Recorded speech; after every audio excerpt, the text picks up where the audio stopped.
جت هاللحظة اللي أوقف هنا عشان أوجه رسالة لشخص واحد، لطالما حاولت أني أوجه له الرسالة وأطلع له كل الكلام اللي بداخلي، مع أنه هو بعض الأحيان أكتفي بالكلام اللي أنا أقوله، لكن الكلام اللي أقوله على قولتهم ما يعتبر ولا 1% من اللي جواتي.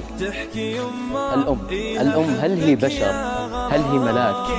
هي رحمة الله على هيئة إنسان.